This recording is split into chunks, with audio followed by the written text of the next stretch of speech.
It's a nuanced song, you know. It's like tough locations, and that's just the way the world was set up. But just like the things that we owe. What if I told you that the world's first hip-hop billionaire once shot his own brother over a stolen ring when he was just 12 years old? That this same kid, who grew up in one of Brooklyn's most dangerous housing projects, would go on to build a $2.5 billion empire while his single mother worked multiple jobs just to keep the lights on? Today, we're diving deep into the untold story of the Carter family. The hardworking parents that and broken home that somehow produced Sean Carter, better known as Jay-Z.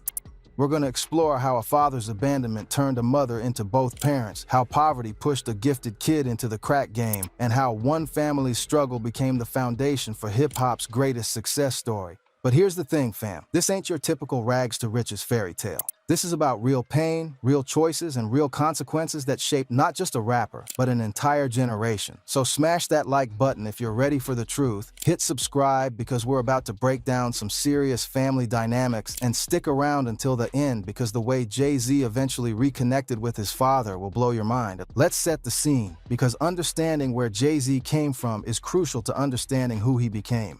We're talking about the Marcy houses in Bedford-Stuyvesant, Brooklyn. 27 six-story buildings that Jay himself described as huge islands built mostly in the middle of nowhere, designed to warehouse lives. This wasn't just any rough neighborhood gang. This was ground zero for the crack epidemic that destroyed black communities across America in the 1980s. When Sean Carter was born in 1969, the Marcy projects were already struggling. But by the time he hit his teenage years, crack had turned his world into something out of a horror movie. Picture this. Kids playing football had to dodge glass shards that covered what passed for grass. Heroin addicts collapsed on benches while families tried to live normal lives around them. The murder rate in New York was over 2,000 people per year. That's like 1,000% higher than today. This wasn't the gentrified Brooklyn you see now with overpriced coffee shops and yoga studios. This was a war zone. The Marcy projects consisted of 1,705 apartments housing over 4,000 residents, mostly black families who had been systematically excluded from better neighborhoods through redlining and discriminatory housing practices. The buildings themselves were poorly maintained. Elevators that rarely worked, hallways that reeked of urine and despair, and apartments with thin walls that couldn't block out the sounds of domestic violence, drug deals, and gunshots. During the crack epidemic of the 1980s, the projects became what sociologists called an open-air drug market. Dealers operated openly in the courtyards and stairwells, turning what should have been safe spaces for children into dangerous territories controlled by armed teenagers. The police response was either non-existent or brutally aggressive, with no middle ground that actually helped the community. But here's what's crazy. The Marcy projects also produced incredible talent. We're talking about the notorious B.I.G., Lil' Kim, Mos Def, and eventually Jay-Z himself. There was something about that environment that either broke you completely or forged you into something unbreakable. The constant exposure to violence and poverty created a survival instinct and street intelligence that couldn't be taught in any classroom. The crack epidemic wasn't just about drugs. It was about the complete breakdown of social structures that had held black communities together for generations. Churches lost their influence. Schools became warehouses for kids nobody expected to succeed, and families were torn apart by addiction and incarceration. In this environment, traditional paths to success seemed like fairy tales. Jay-Z later said, "We needed to hear our stories told back to us, so maybe we could start to understand it ourselves." That's deep, because these kids were living through trauma that most people can't even imagine. And hip-hop became their therapy, their escape, and eventually their way out. The projects were also a place where hustling became a survival skill. Kids learned to read people, to negotiate, to spot opportunities and threats. They developed what would later be called emotional intelligence out of pure necessity. The ability to read a room could literally be the difference between life and death. Now let's talk about the real hero of this story, Gloria Carter, Jay-Z's mother. This woman was working as a bank secretary, trying to raise 4 kids in one of America's most dangerous neighborhoods, and she was about to become a single mother in the worst possible circumstances. Gloria wasn't just working one job. She was grinding multiple gigs just to keep her family afloat. Her main job was at a bank, where she worked as a secretary, handling paperwork and customer service for what was probably minimum wage or close to it. But that wasn't enough to support 4 children, so she took on additional service work, cleaning offices at night, working weekends at retail stores, doing whatever she could find to bring in extra money. Picture a woman leaving for work before her kids wake up and coming home after they're supposed to be asleep, all while trying to keep 4 children safe in an environment where kids were getting shot for being in the wrong place at the wrong time. Gloria would work her bank job during the day, come home just long enough to check on her children and make sure they had something to eat, then head out to her evening job cleaning offices. The physical exhaustion was crushing, but the emotional toll was even worse. Gloria was constantly worried about her children's safety, their education, their future. She knew that in their neighborhood, kids who weren't closely supervised often ended up dead or in prison. But with 4 children and multiple jobs, she couldn't be everywhere at once. Her oldest son, Eric, was already showing signs of the addiction that would later tear their family apart. Her daughter, Andrea, needed attention and guidance as she navigated her teenage years. Her youngest son, Mickey, required constant supervision to keep him out of trouble. And then there was Sean, brilliant, ambitious, but increasingly drawn to the streets where quick money seemed to solve all problems.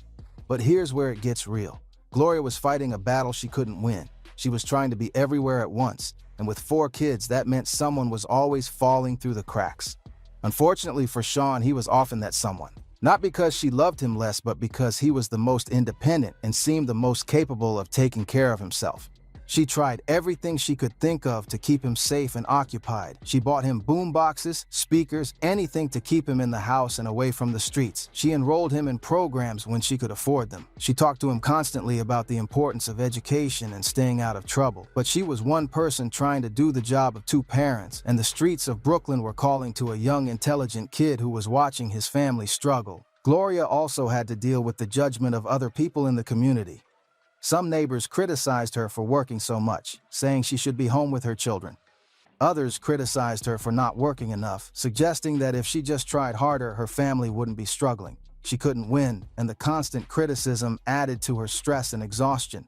The financial pressure was relentless. Gloria would sometimes have to choose between paying the electric bill and buying groceries. She would stretch meals to last longer, water down milk to make it go further, and shop at thrift stores for clothes. She became an expert at making something from nothing, but the constant stress of financial insecurity took its toll on her health and her relationships with her children. What makes Gloria's story even more powerful is that she never gave up on her son, even when he made choices that could have destroyed their family. When she found out Sean was dealing drugs, she was terrified but didn't abandon him. She continued to love him, support him, and believe that he could change his life. She stood by him through his drug dealing years, through his early rap career when nobody believed in him, and eventually watched him become one of the most successful artists in history. Gloria's strength came from her faith and her absolute belief that her children deserved better than what their circumstances offered them. She refused to accept that poverty was permanent or that her children were destined to repeat the cycles of violence and addiction that surrounded them. That belief, more than anything else, is what kept the Carter family together during their darkest moments. Now we got to talk about Adnis Reeves, Jay-Z's father, because his absence shaped everything that came after. When Jay was 11 years old, his father just left. No explanation, no goodbye, no forwarding address. One day he was there, the next day he wasn't. But the story of why he left is more complicated than just deadbeat dad abandons family. Adnis Reeves was a man trying to navigate an impossible situation in an environment that offered few good options for black men in the 1970s and 80s. He was working whatever jobs he could find, construction work when it was available, factory jobs that paid barely enough to survive, service industry work that offered no benefits or job security. The economic opportunities for black men without college degrees were severely limited, and the stress of trying to provide for a family of 6 on poverty wages was crushing. But here's the thing that makes this story more complicated than just economic pressure. According to Jay-Z himself, his father was dealing with serious trauma that nobody in the family understood at the time. Adnis's younger brother had been murdered, and instead of getting justice through the legal system, Adnis spent his nights roaming the streets looking for his brother's killer. Picture this scenario. You're a young father with 4 kids, your baby brother gets stabbed to death, the police don't do anything about it, and the killer is still walking around your neighborhood. Every night you're torn between staying home with your family and going out to find the person who destroyed yours. The grief is eating you alive, but you can't just let your brother's murder go unavenged. Jay-Z later explained it like this. My mom is looking at him like, where the hell are you going? You got kids here. But how it sounds to him is, you want me to choose between you and my baby brother. That's where the fracture happened. The trauma of losing his brother, combined with the pressure of trying to provide for a family in an impossible economic situation, led Adnis to start using drugs. Jay-Z said, the trauma of the event, coupled with the drugs, caused him to lose his soul. What started as a way to numb the pain of grief became an addiction that made him unreliable, unpredictable, and eventually absent. But the drug use wasn't just about grief. It was also about the daily humiliation of being a black man in America in the 1970s. Adnis would go to job interviews and be turned away because of his race. He would work jobs where white supervisors treated him like he was less than human. He would come home exhausted and demoralized, knowing that no matter how hard he worked, his family would still struggle. The breaking point came when Adnis realized that his presence in the home was causing more problems than his absence would. His drug use was scaring the children, his unpredictable behavior was putting stress on Gloria, and his inability to provide financially was making him feel like a failure as a man and a father. So he made a decision that would haunt his family for decades. He left. Not because he didn't love his children, but because he believed they would be better off without him. It was a decision born of desperation, depression, and a complete lack of support systems or resources to help him deal with his trauma and addiction. But here's what's crucial to understand. When Adnis left, he didn't just abandon his kids. He abandoned Gloria to raise 4 children alone in one of the most dangerous places in America. That abandonment didn't just hurt Jay-Z, it fundamentally changed who Gloria had to become as a person. The absence of a father figure also meant that Jay and his siblings had to look elsewhere for male role models. In their neighborhood, the most visible, successful men were drug dealers who drove expensive cars and wore expensive clothes. These men became the default examples of what success looked like for young black men in the projects. Years later, Gloria would come out as a lesbian, and Jay-Z would include her story on his album 444. In interviews, Gloria explained that after Adnis left, she had to become both mother and father to her children, and that experience changed how she related to men entirely. She said, I was living a life undercover, and being that caregiver, I never experienced love. After doing that, I met someone, and that was something I had to think about.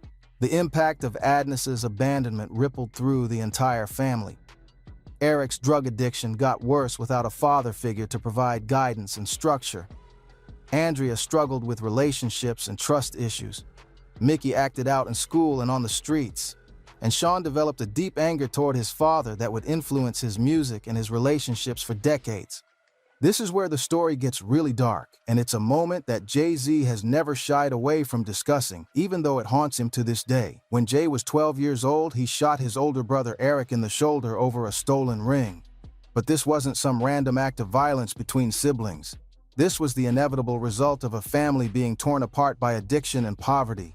Eric had become addicted to crack, the same drug that was destroying their entire neighborhood. The brother who had once been Jay's protector and role model was now stealing from the family to feed his addiction. It started small, loose change from Gloria's purse, food from the refrigerator that he would sell for drug money. But as his addiction progressed, Eric became more desperate and more willing to take valuable items from his own family. On this particular day, Eric had taken Jay's ring. Not just any ring, but a piece of jewelry that represented something important to a 12-year-old kid who had very few possessions he could call his own. In the projects, respect was everything, and allowing someone to take your belongings without consequences, even a family member, was seen as a sign of weakness that could make you a target for other predators. But there was more to it than just the ring. Jay was watching his older brother, someone he had looked up to and admired, transform into someone he didn't recognize. The crack had changed Eric's personality completely. He was paranoid, aggressive, and willing to hurt his own family to get money for drugs. For a 12-year-old, seeing this transformation was traumatic and confusing. Jay-Z described the moment in his song, You Must Love Me. Saw the devil in your eyes, high off more than weed, confused. I just closed my young eyes and squeezed. What a sound. Opened my eyes just in time to see you stumbling to the ground. Think about what this means for a 12-year-old kid. First, he had access to a gun, which tells you everything about the environment he was living in. The gun actually belonged to Jazzo, an older rapper from the neighborhood who had become something of a mentor to Jay. The fact that a 12-year-old could easily access a firearm shows how normalized violence had become in their community. Second, he knew how to use it. This wasn't a kid playing with a toy. This was a child who had been taught that in his environment, you needed to be prepared to defend yourself and your family. The streets had already taught him that sometimes violence was the only language that people understood. Third, he was in a situation where he felt like he had no choice but to use it against his own family member. There was no adult supervision. Gloria was at work, trying to keep the family financially afloat. There was no father figure to mediate the conflict. There were no social services or community programs to help families dealing with addiction. Jay was essentially on his own, trying to protect what little his family had from his own brother. The shooting happened in their apartment in what should have been a safe space for both brothers. The sound of the gunshot echoed through the thin walls of the projects, alerting neighbors to another act of violence in a community that was already saturated with trauma. But here's the most incredible part of this story. Eric didn't press charges. When Jay visited him in the hospital, his brother apologized for what crack had turned him into. Eric understood that his addiction had put his little brother in an impossible position, and he took responsibility for creating the situation that led to the shooting. That moment taught Jay something profound about addiction, family, and forgiveness that would influence him for the rest of his life.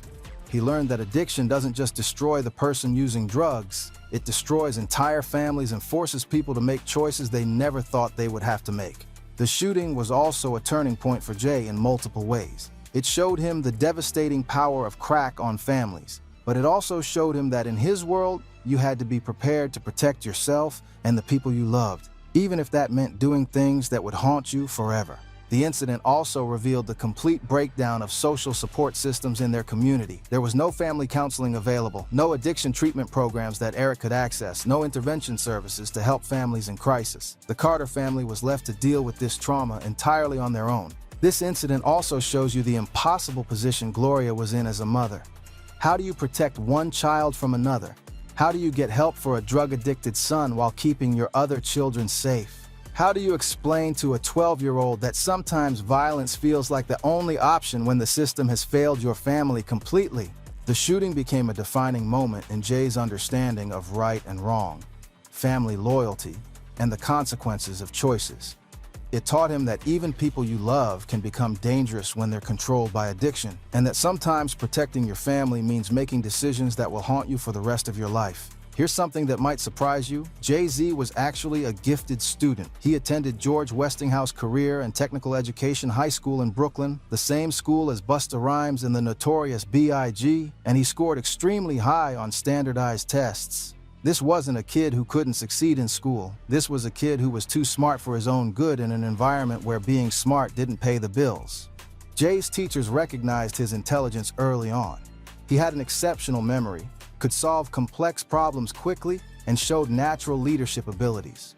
In a different environment, with different opportunities, he might have been the kid who got a scholarship to college and became a doctor or lawyer. But in the Marcy projects in the 1980s, academic achievement felt irrelevant to the immediate challenges of survival.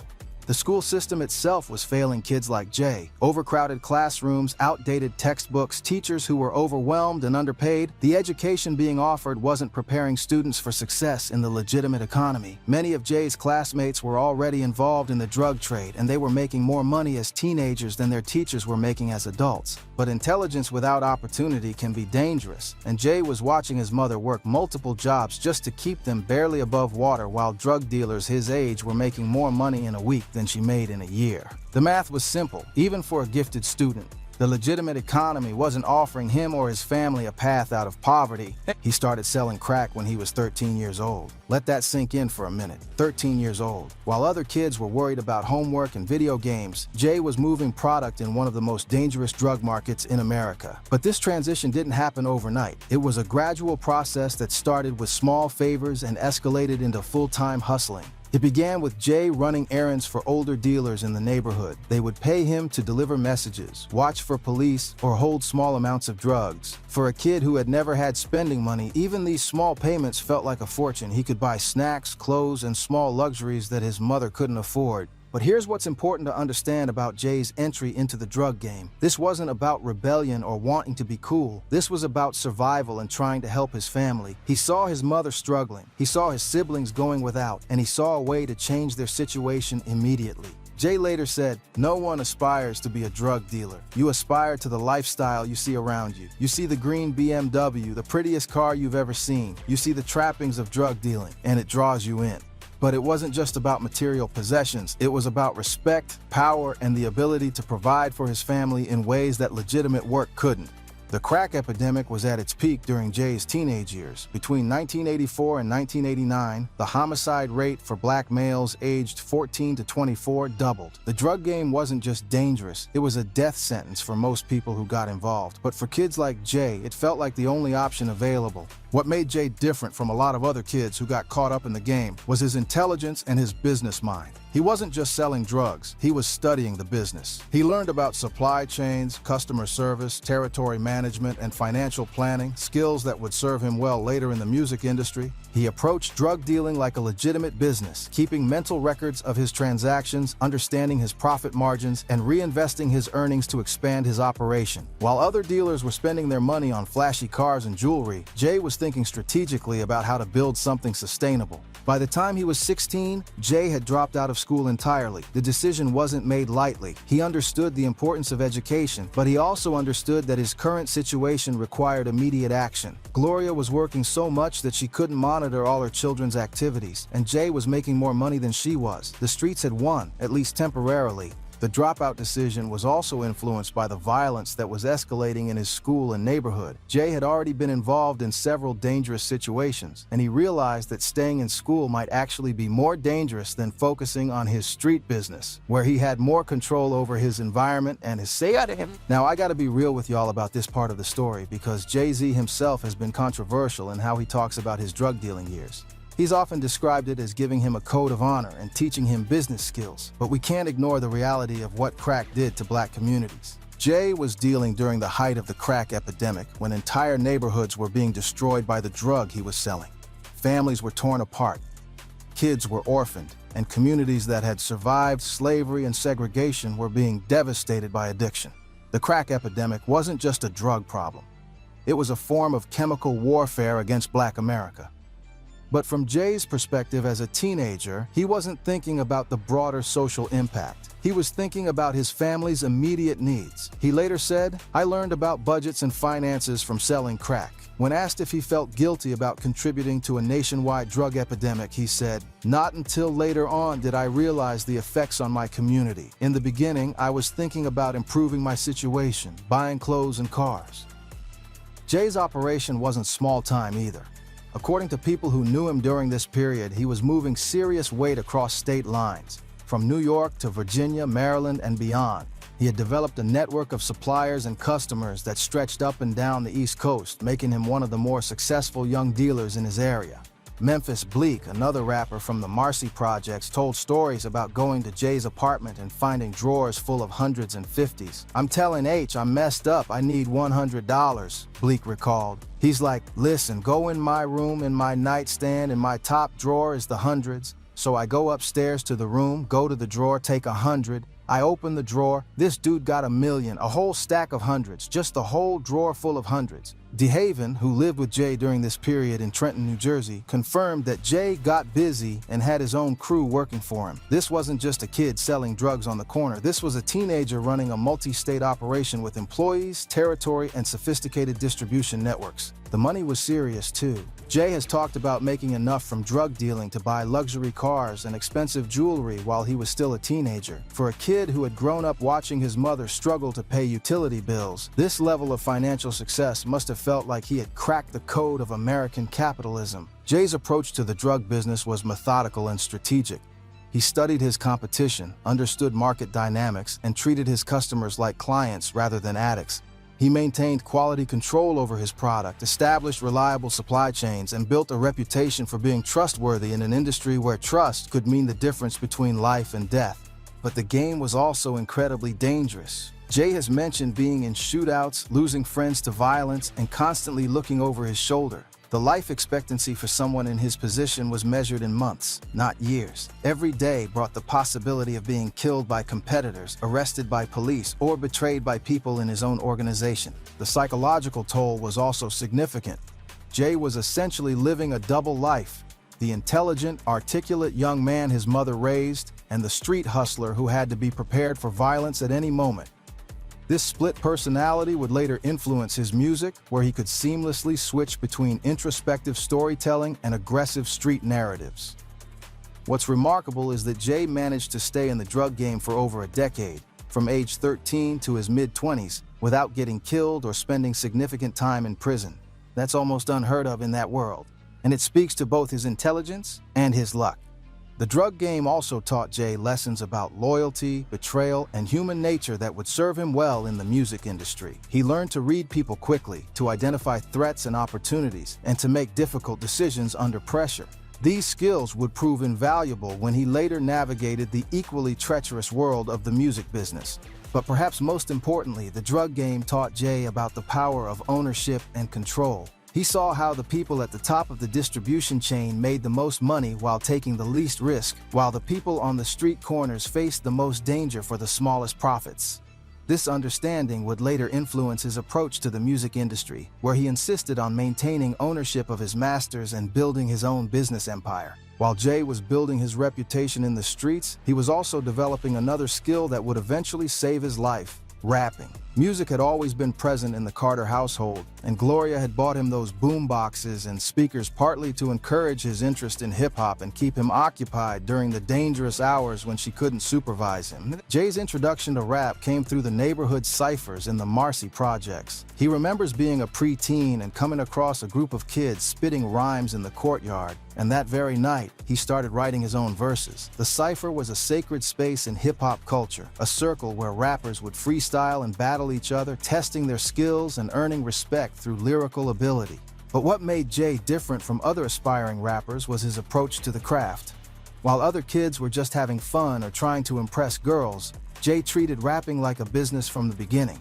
He understood that words had power, that storytelling could be a form of currency, and that the ability to articulate experiences could be just as valuable as any other skill.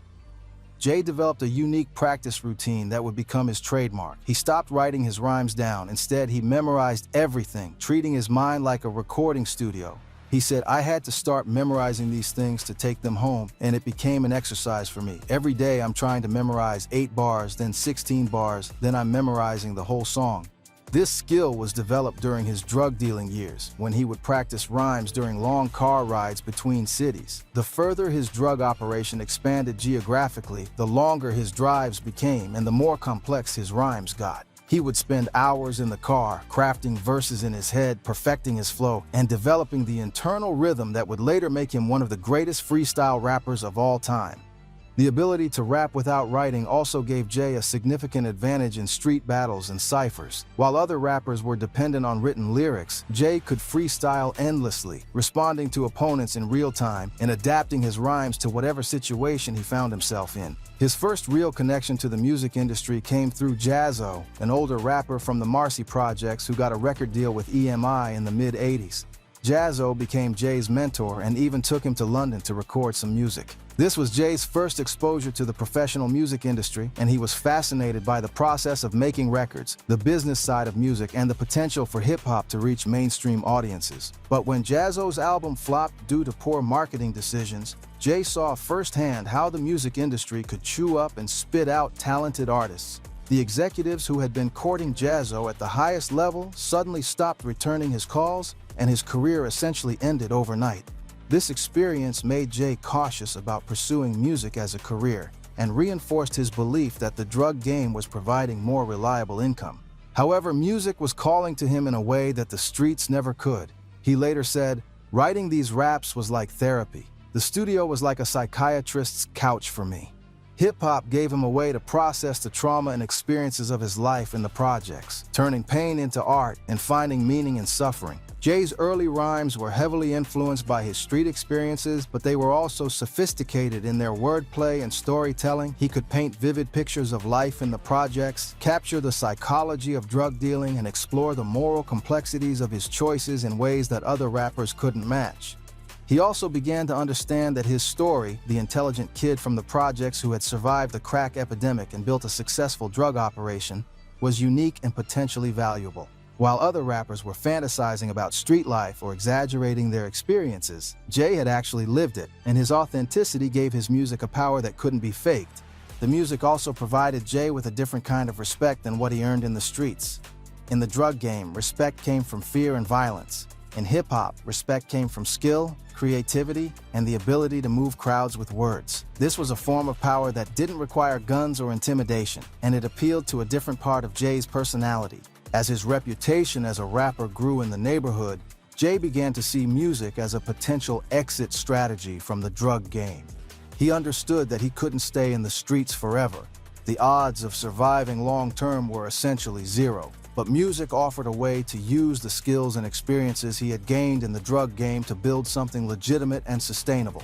By the mid-1990s, Jay-Z was facing a crossroads that every successful drug dealer eventually confronts. How long can you stay in the game before it kills you or puts you in prison for life? He was in his mid-20s, which made him ancient by street standards, and he was starting to see the writing on the wall. The crack epidemic was evolving. Law enforcement was getting more sophisticated, and many of his contemporaries were either dead or locked up. The federal government had implemented harsh mandatory minimum sentences for crack cocaine offenses, meaning that getting caught with even small amounts could result in decades in prison. The risk-reward calculation that had made the drug game attractive in the 1980s was shifting dramatically. Jay realized that he had been incredibly lucky to survive as long as he had.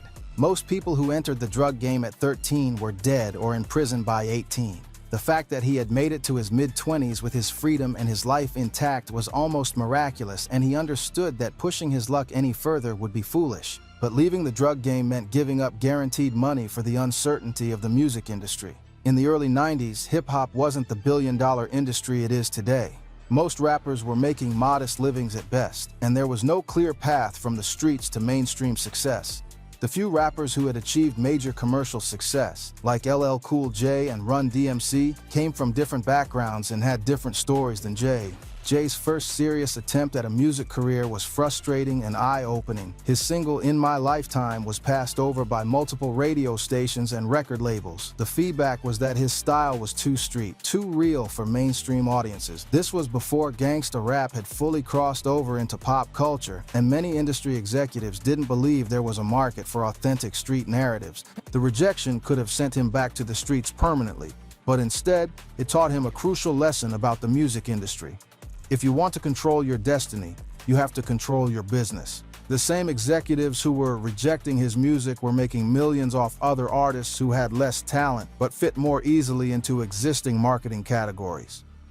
In 1994, Jay started selling CDs out of the trunk of his car around Brooklyn. This wasn't just about making money, it was about building a fan base and proving that there was demand for his music.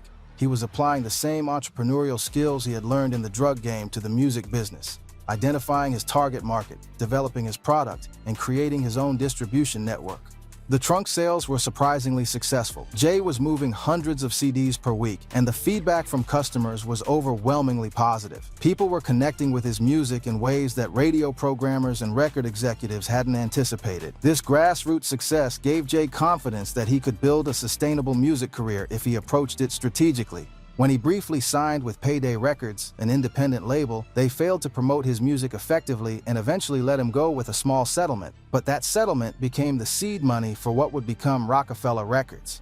Instead of seeing the failed deal as a setback, Jay saw it as an opportunity to maintain control over his career. Jay teamed up with Damon Dame Dash and Kareem Biggs Burke, two friends who shared his vision of controlling their own destiny in the music industry.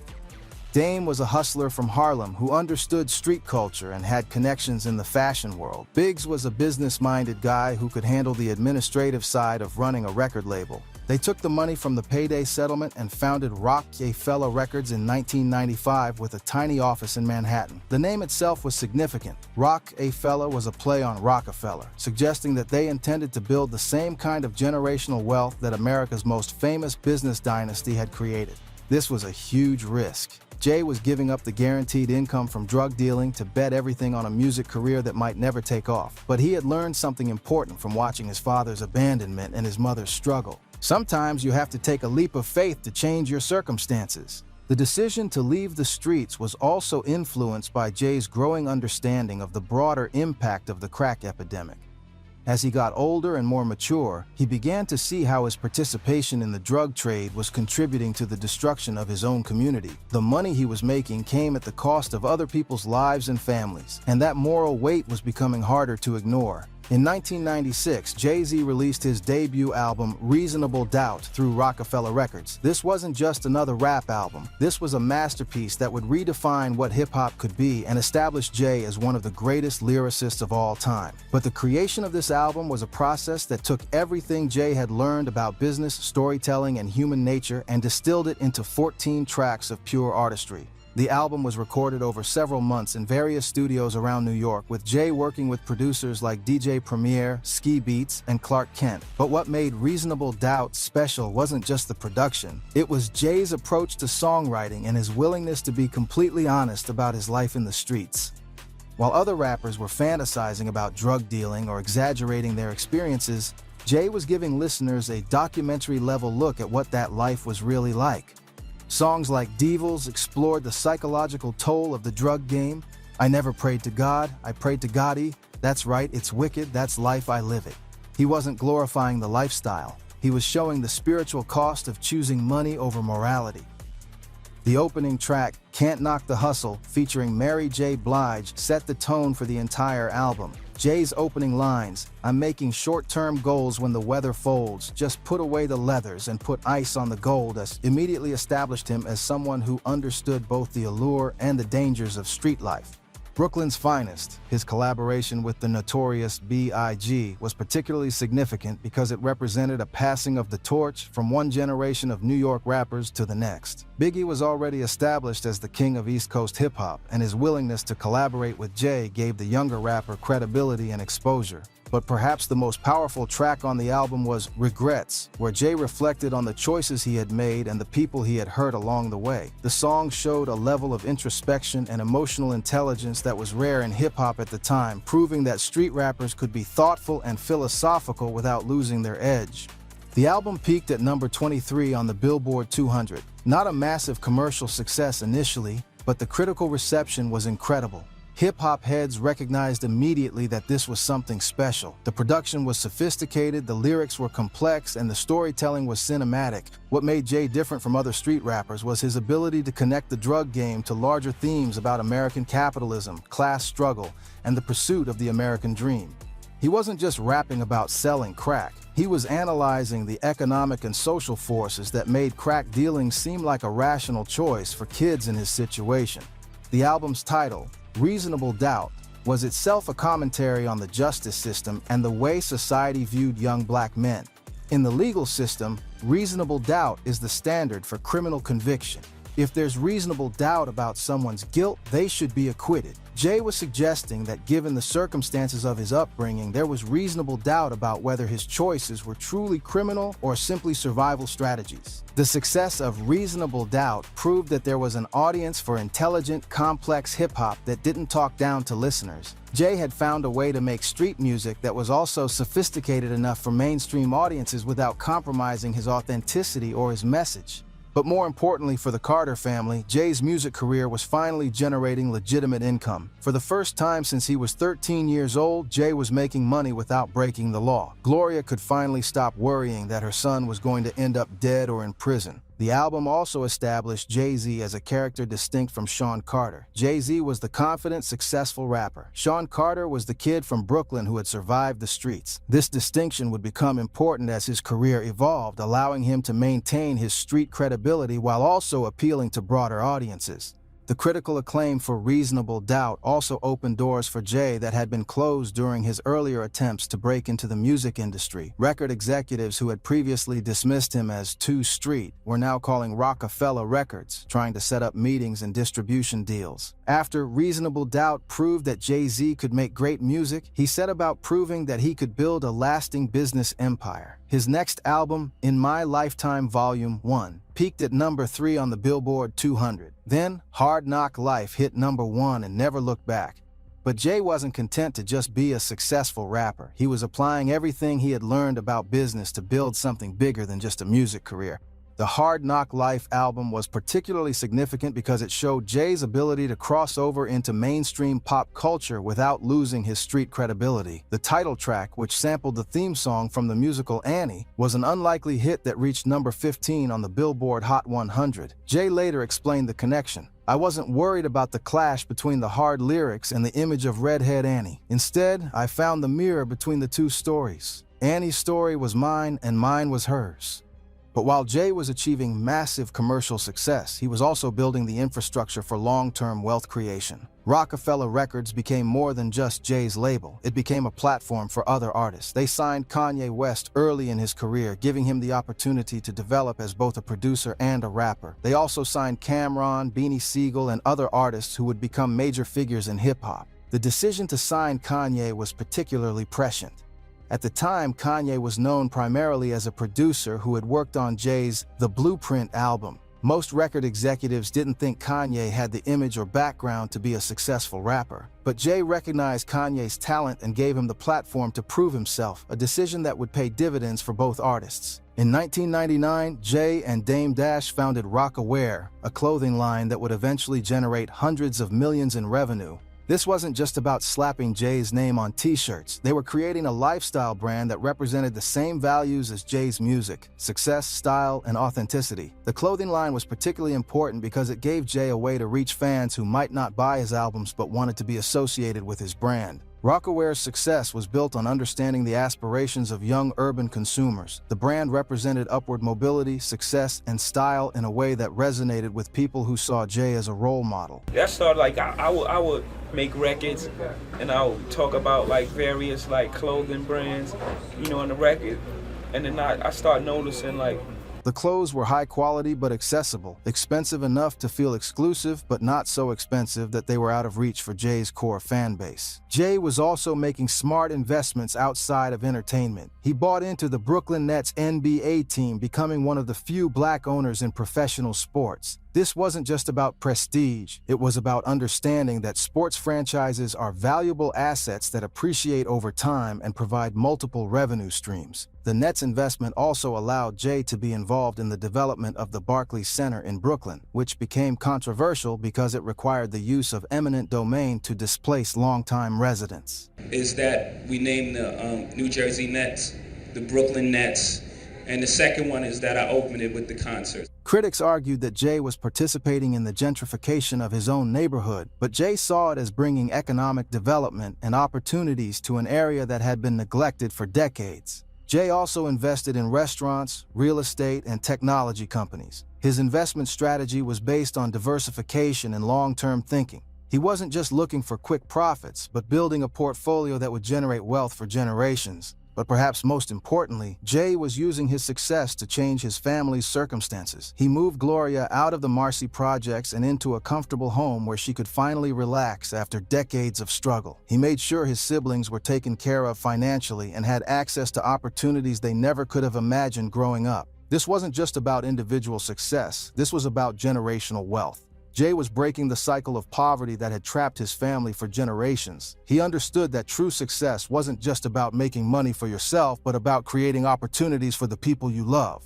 The transformation was dramatic and symbolic. The same family that had been living in public housing and struggling to pay basic bills was now part of the American elite. Gloria went from being a single mother working multiple jobs to being the mother of one of the most successful entertainers in history. One of the most powerful aspects of Jay-Z's story is how he eventually found a way to forgive his father and rebuild their relationship. This didn't happen overnight. It took years of therapy, self-reflection, and emotional growth. But the journey toward reconciliation began when Jay started to achieve success and began to understand his father's situation from a different perspective. Affecting your business a little bit. You know what I'm saying? Maybe you should work with me. You know, we could work together, do some ads and things like that. As Jay became more successful and started thinking about his own future family, he began to question the anger and resentment he had carried toward his father for so many years. In interviews, he talked about how therapy helped him see his father not as a villain, but as a man who had been dealing with trauma and circumstances beyond his control. My father looked really just like him. That's why it broke my heart, you know, because as a kid, you know, you look at your father, that's like your superhero. The therapy process was crucial for Jay's emotional development. Growing up in the projects, mental health services were virtually non-existent, and the idea of talking to a therapist about your problems was seen as weakness. But as Jay gained wealth and access to resources, he began to understand the importance of addressing his emotional wounds. Jay said, "When I looked at it from his position, like my dad wasn't around, and you know, all these things happened. And then when I took a further look, his younger brother got killed. So he spent all his nights looking for the killer, and the cops didn't do anything." This perspective shift was crucial for Jay's emotional development. The process of understanding his father's situation also helped Jay understand the broader social and economic forces that had shaped his family's experience. His father wasn't just an individual who had made bad choices. He was a black man in America dealing with systemic racism, economic inequality, and trauma without any support systems. Jay began to see how his father's abandonment had actually taught him important lessons about responsibility and commitment. He was determined not to repeat his father's mistakes with his own children, and that determination became a driving force in his personal growth. Yeah, I'm inspired by, you know, life and all sorts of things. You can say something right now and it would inspire me to write a song or... When Jay finally reached out to his father, it was from a position of strength and success. He was no longer the angry, abandoned child. He was a successful man who could afford to be generous with his forgiveness. This power dynamic was important because it allowed Jay to control the terms of their reconciliation. The initial conversations were difficult and emotional. There were years of hurt and anger to work through, and both men had to acknowledge the pain that Adnis's abandonment had caused. But there was also love there, the love between a father and son that had been buried under years of resentment but had never completely disappeared. Adnis was able to see his son as a man who had overcome the circumstances that had defeated him. Jay's success was proof that the Carter family could break cycles of poverty and trauma, and Adnis took some pride in knowing that his son had achieved things he never could have imagined. The reconciliation wasn't perfect. Too much time had passed and too much pain had been caused for it to be simple, but it was real, and it gave both men a chance to heal from wounds that had been festering for decades. They were able to have conversations about the past, about the choices that had been made, and about the love that had always existed between them despite everything.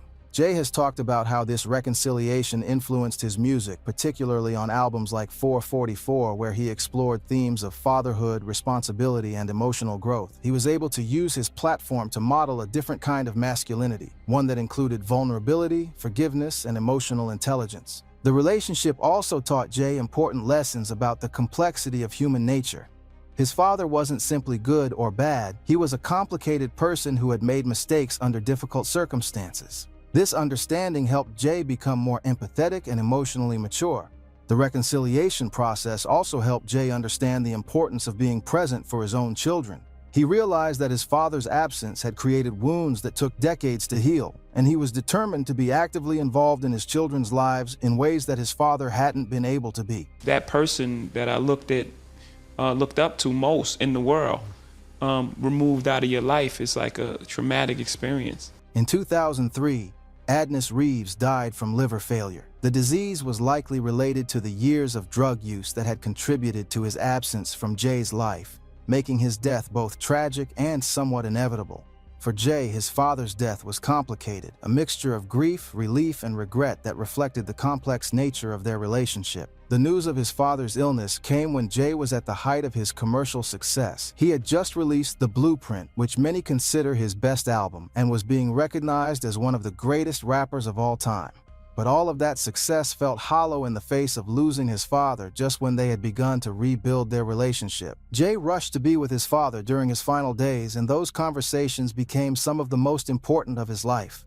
They were able to say things that had been left unsaid for decades, to express love that had been buried under years of anger and resentment, and to find some measure of peace with their complicated history. Adnis was able to see his son's success and understand that despite his absence, Jay had become a good man. He was proud of what Jay had accomplished, not just financially, but emotionally and spiritually. Jay had broken cycles of poverty and trauma that had affected their family for generations. For Jay, his father's death was a reminder of the importance of forgiveness and the danger of holding grudges. He realized that if he hadn't made the effort to reconcile with his father, he would have lost the opportunity forever. The experience reinforced his commitment to addressing conflicts and emotional wounds rather than letting them fester. The death also reinforced Jay's commitment to being present for his own children.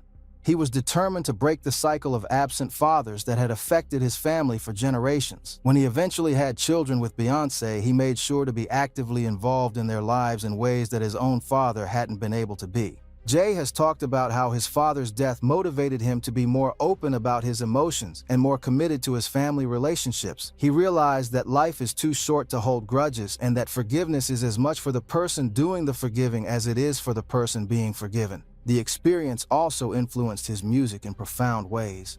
Songs like Moment of Clarity and later tracks on 444 dealt explicitly with themes of fatherhood, legacy, and the importance of being present for the people you love. Jay was able to transform his grief into art that helped other people process their own family relationships. The funeral was a small, private affair attended by family and close friends. Jay spoke about his father's life, acknowledging both his failures and his humanity. It was a moment of closure that allowed Jay to fully let go of the anger he had carried for so many years. Did you ever reconcile with your father? Or? Yeah, right before he passed away, my mom had set up a meeting for us to meet. In the years since his father's death, Jay has often spoken about the lessons he learned from their relationship. He talks about the importance of understanding people's circumstances before judging them, the power of forgiveness, and the responsibility that comes with being a father. The experience of losing his father also deepened Jay's appreciation for his mother and the sacrifices she had made.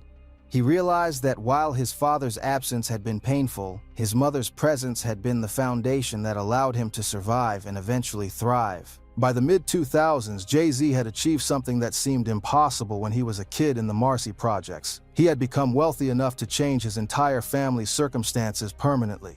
But this transformation wasn't just about money. It was about breaking cycles of poverty, trauma, and limited opportunities that had affected the Carter family for generations. The first person he took care of was Gloria. After decades of working multiple jobs and struggling to make ends meet, Jay was able to retire his mother completely.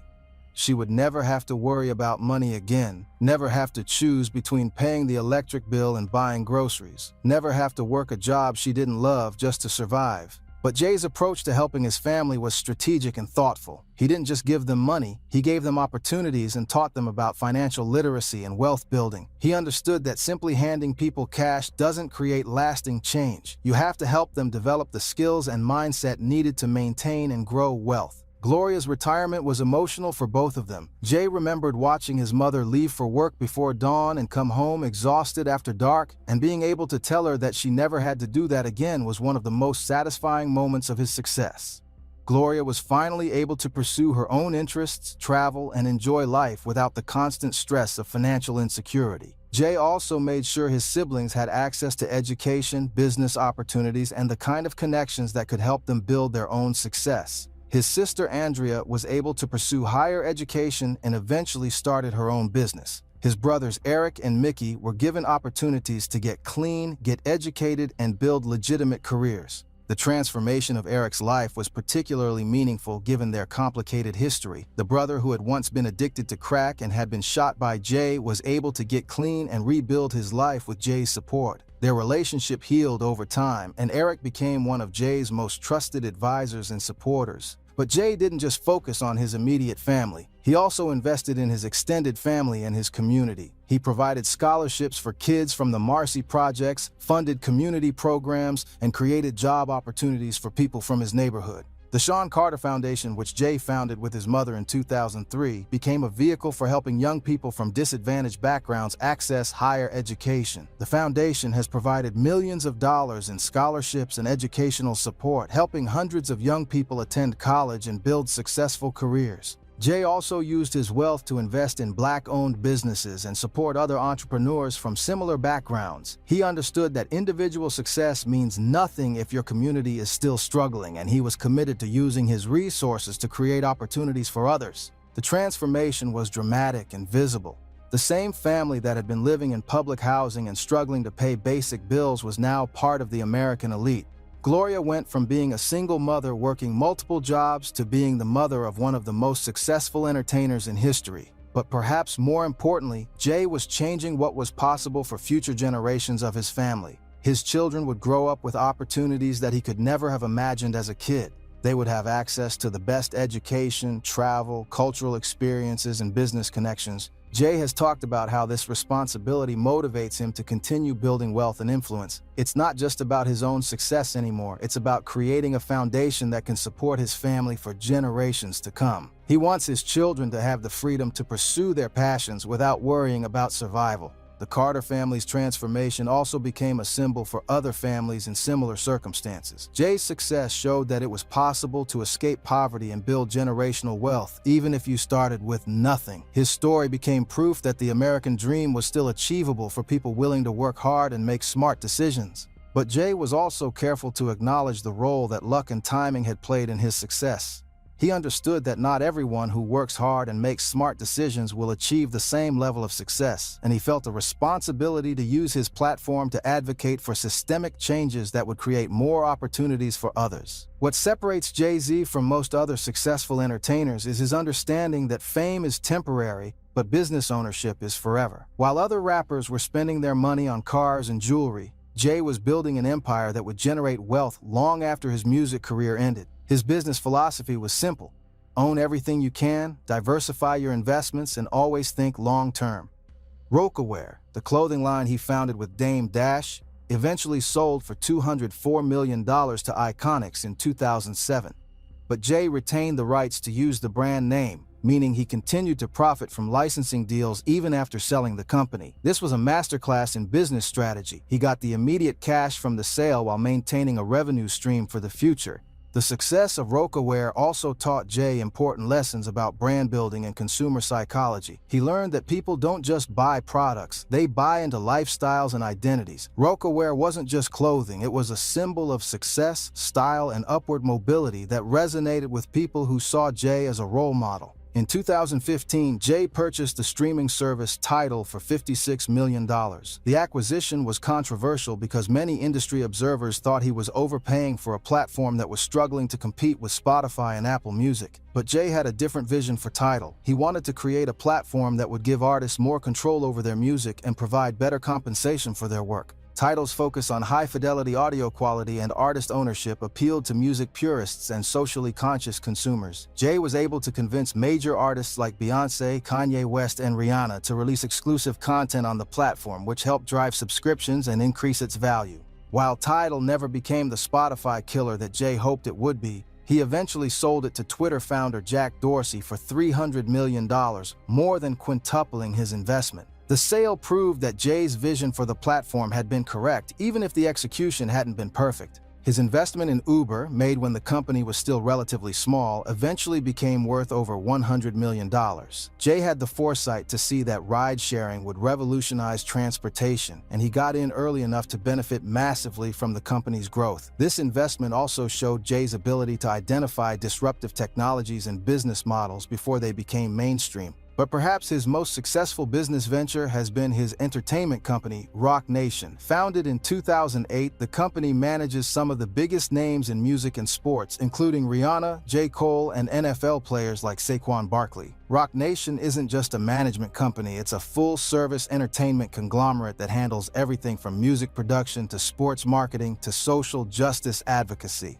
The company's sports division has been particularly successful, representing some of the highest-paid athletes in professional sports. Jay understood that the same principles that applied to managing musicians, building brands, negotiating deals, and creating multiple revenue streams could be applied to athletes as well. Jay also became involved in the alcohol industry, first with his champagne brand Armand de Brignac and later with his cognac brand Douce. These weren't just celebrity endorsement deals. Jay owned significant stakes in these companies and was actively involved in their marketing and distribution. The success of these alcohol brands showed Jay's understanding of luxury marketing and his ability to leverage his personal brand to create value for business partners. Armand de Brignac, in particular, became a status symbol in hip-hop culture, with Jay's endorsement driving sales and increasing the brand's prestige. In 2019, Forbes officially declared Jay-Z hip-hop's first billionaire with a net worth of $1 billion.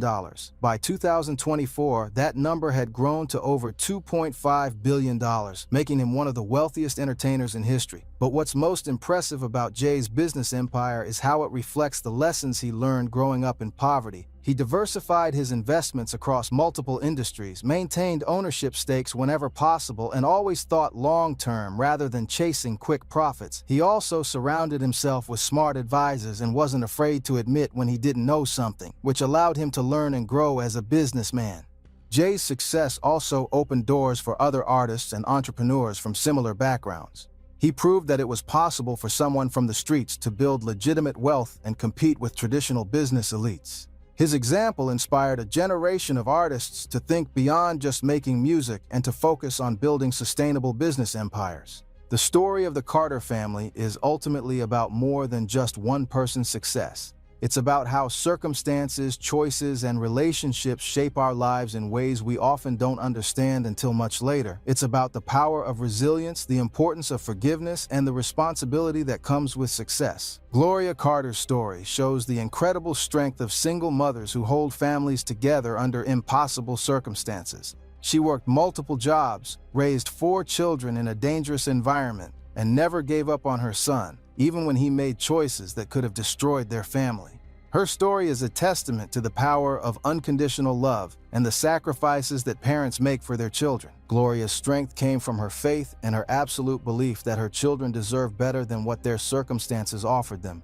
She refused to accept that poverty was permanent or that her children were destined to repeat the cycles of violence and addiction that surrounded them. That belief, more than anything else, is what kept the Carter family together during their darkest moments. Adnis Reeves' story shows how trauma and circumstances can lead good people to make devastating choices. His abandonment of his family wasn't just about personal weakness, it was about a man who was overwhelmed by grief, economic pressure, and a lack of support systems. His story is a reminder that we need to understand people's circumstances before we judge their choices. The absence of mental health resources and addiction treatment in Black communities during the 1970s and 80s meant that men like Adnis had few options for dealing with trauma and grief. His story highlights the importance of investing in community support systems and addressing the root causes of family breakdown. Jay-Z's story shows how intelligence, determination, and eventually wisdom can help someone transcend their circumstances. But it also shows the cost of those choices, the relationships damaged, the risks taken, and the luck required to survive long enough to change course.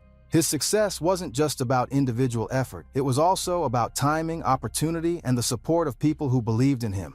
The family's eventual reconciliation and transformation shows the power of forgiveness, growth, and using success to lift others up rather than just advancing yourself. Jay's decision to forgive his father and rebuild their relationship was crucial to his emotional development and his ability to become a good father himself. But perhaps most importantly, the Carter family story shows that there are no simple heroes or villains in real life. Gloria wasn't perfect. She couldn't be everywhere at once and couldn't protect all her children from every danger. Adnis wasn't evil. He was a man dealing with trauma in an environment that offered few healthy coping mechanisms. Jay wasn't just a success story. He made choices that hurt his community and put his family at risk. What makes their story powerful is how they eventually found ways to heal, grow, and use their experiences to create something better for future generations. They turned their pain into purpose, their struggles into strength, and their trauma into triumph. The Carter family story also highlights the importance of systemic change alongside individual success. While Jay's personal achievements are remarkable, his story also shows how poverty, racism, and lack of opportunity can push good people into making bad choices. Real change requires both individual effort and collective action to address the root causes of inequality. Jay's success has allowed him to become an advocate for criminal justice reform, education, and economic opportunity in underserved communities. He understands that his individual success means nothing if the systems that created his family's struggles continue to exist for others. Today, the Carter family represents something that seemed impossible when Jay-Z was growing up in the Marcy Projects: generational wealth, cultural influence, and the power to create opportunities for others. But their story is far from over, and the real test of their legacy will be how they use their success to create positive change in the world. Jay-Z and Beyoncé's children will grow up with advantages that their parents could never have imagined. They'll have access to the best education, travel the world, meet influential people, and have the financial security to pursue their passions without worrying about survival. But with those advantages comes responsibility. The responsibility to use their platform and resources to help others. The Carter family's commitment to giving back is already evident in their philanthropic work. The Sean Carter Foundation has provided millions of dollars in scholarships and educational support. Jay's criminal justice reform efforts have helped free wrongfully convicted individuals and advocate for systemic change. Gloria's advocacy for LGBTQ+ rights has helped countless families navigate difficult conversations and situations. But the real power of the Carter family story isn't just in their individual achievements. It's in what their story represents for other families facing similar struggles. Their journey from the Marcy Projects to billionaire status shows that transformation is possible, but it requires courage, wisdom, and the willingness to learn from both mistakes and successes. Their story reminds us that success isn't just about individual achievement, it's about lifting others up and creating opportunities for people who are facing the same challenges you once faced. It's about breaking cycles of poverty and trauma, building bridges across communities, and using your platform to advocate for justice and equality. From the Marcy Projects to billionaire status, from a broken family to a reconciled one, from the crack game to the boardroom, the Carter family's journey shows that no situation is permanent and no family is beyond redemption. Their story continues to inspire millions of people around the world who are facing their own struggles and looking for proof that change is possible. The Carter family proved that with enough determination, wisdom, and love, any family can write a new ending to their story. They showed that success isn't just about escaping your circumstances, it's about transforming them for yourself and for others. And in a world where so many families are dealing with poverty, trauma, and broken relationships, their story offers hope that healing and transformation are always possible. If this story inspired you or taught you something new about the power of family, resilience, and forgiveness, smash that like button and let me know in the comments what part of the Carter family story resonated with you the most. Subscribe for more deep dives into the real stories behind hip-hop's biggest names, and remember, no matter where you come from, your story isn't over yet. The Carter family proved that with enough determination, wisdom, and love, any family can write a new ending to their story. Keep grinding, keep believing, and never forget that your circumstances don't define your destiny. Your choices do.